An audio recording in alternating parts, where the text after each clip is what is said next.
Ẹ kálẹ́. Ẹ bá a sọ orúkọ yín wà tó wò nílé. Orúkọ mi ni Àjàlá Razak, alága ìjọba Àjàràsókè Òdì Olówó Ojúwòye. Kẹ́hìndé Muibat Àjàlá, chairperson Òdì Olówó Ojúwòye LCDA. Orúkọ mi ni Ṣèyí Jákàndé, vice chairman Òdì Olówó Ojúwòye LCDA. Fáyínká Moses Olúwatóyìn. Fẹ́mi Martins, èmi ni essay to the governor on tourism, arts and culture.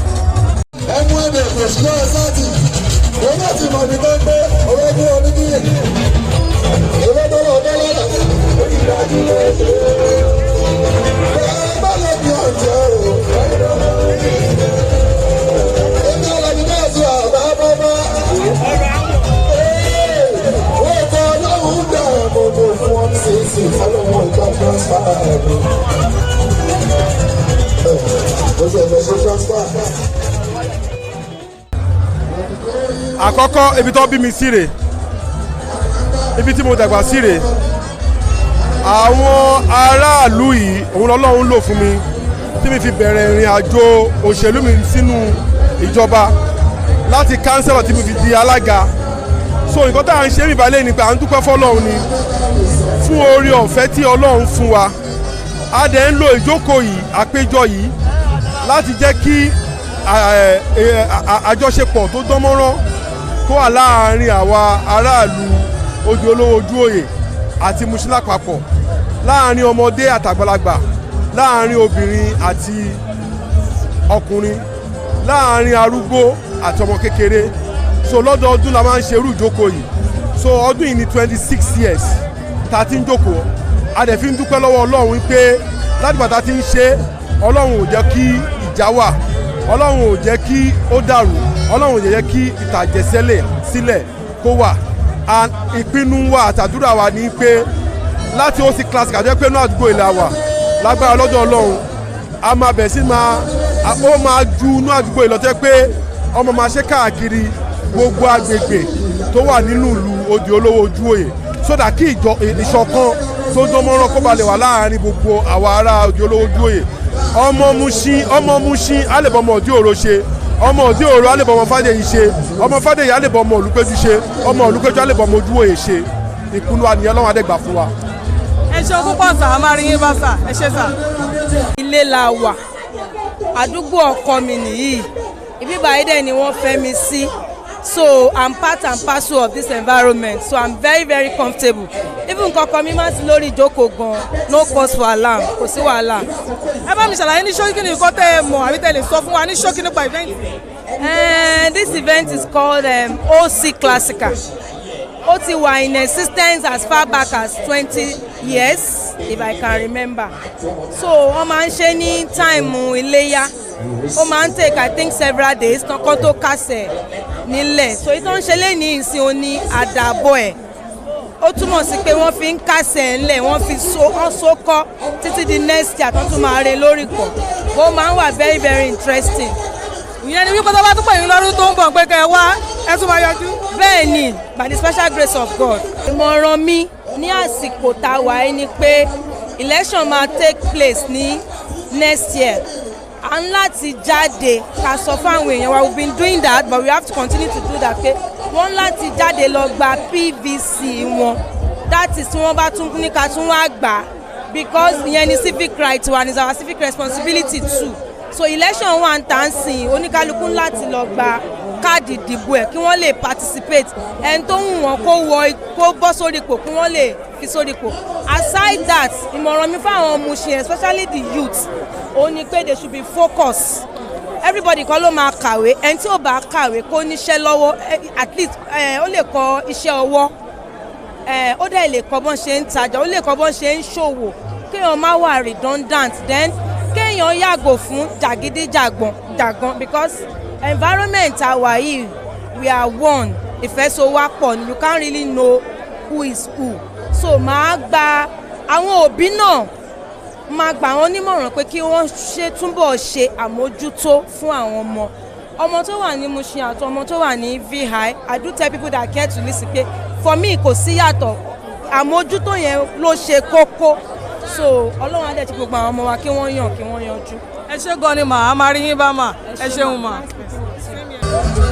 ó dùn ó lárinrin èyí sì ni ìfẹsẹ̀múlẹ̀ àti ìdánilójú wípé Mushin kò rí bí wọ́n ṣe ń pè é. Yorùbá sọ pé ẹ̀ṣẹ̀ ò kì í dédé ṣẹ́ wọn la jókòó yìí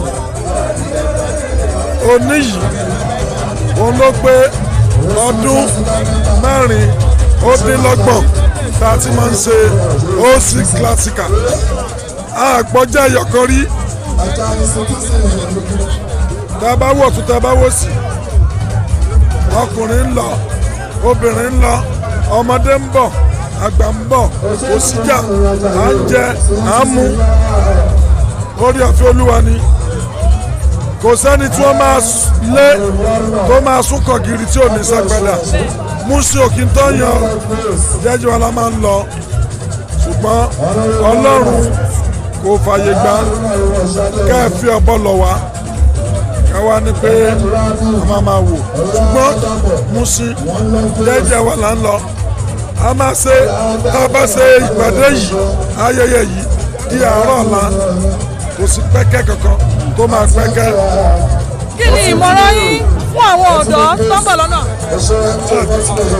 mo rọ àwọn ọ̀dọ́ Mushin kí wọ́n má ro ara wọn pé wọ́n má dẹ̀rọ wípé torí pọ́ọ̀rì àwọn ó ti ra mọ́tò àwọn ò lè rà wọ́n rà àwọn rèé àwọn bus conductor ìgbà kan rèé ní Mushin orí ọ̀fẹ́ la rí gbà àwa kiri pure water ní Ìpodò market bí 30 ọdún sẹ́yìn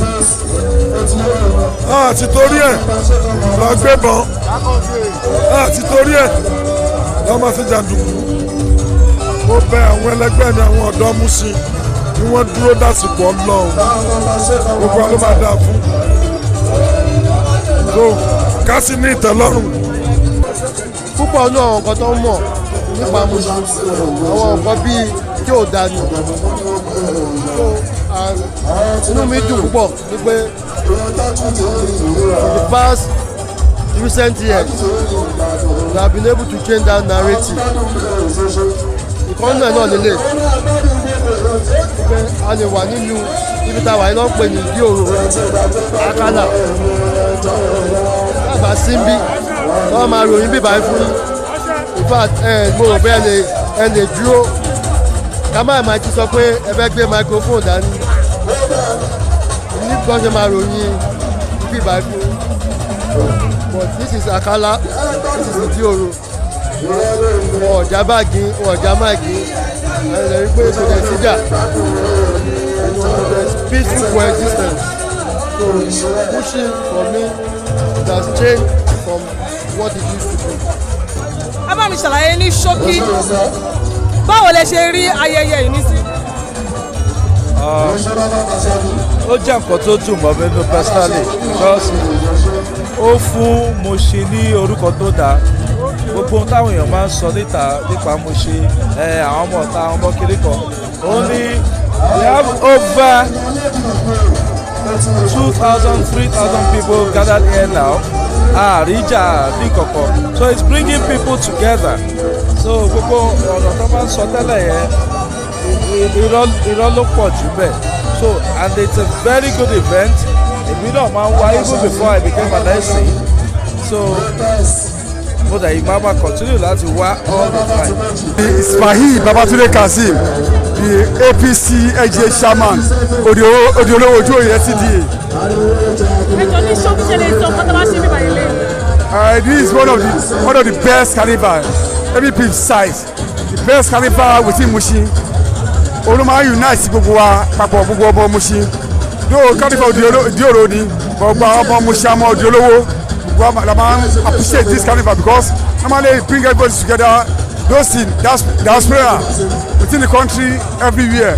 Abáńdàwà, a máa ṣe fàájì, a máa ṣeré, and it used to foster the unity among us.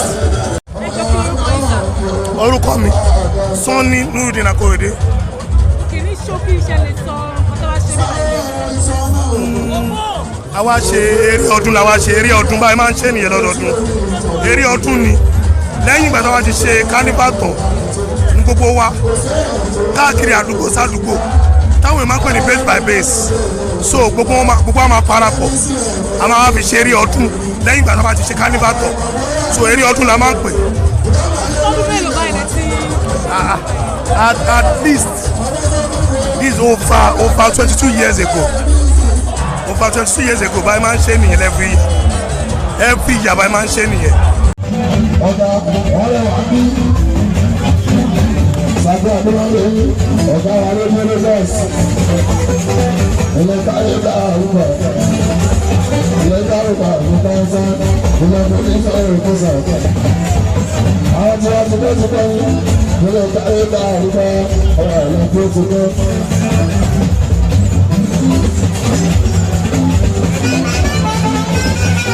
Mushin Atunade, ọ̀gá arẹ́gbẹ́ Lagos, ọ̀gá arẹ́gbẹ́ Lagos, Sàgbé Adéwálé, rédíò Lagos, 107.5, ọ̀gá arẹ́, òun bí ẹsẹ̀, ìyá wa gbẹ̀gbẹ̀ mi, máa ṣe fẹ́, ó sì máa ṣẹlẹ̀ lórí báàgì, lọ́la ló ń darí sùn. Akínàbẹ̀rẹ̀ ìyáwó abẹ́rẹ́ àwọn ọ̀gá olùsọ̀kẹ́. Lábá ọlọ́run ní wá ẹgbẹ́ ọ̀ṣẹ́rì ayẹ̀ṣẹ́ tó kù.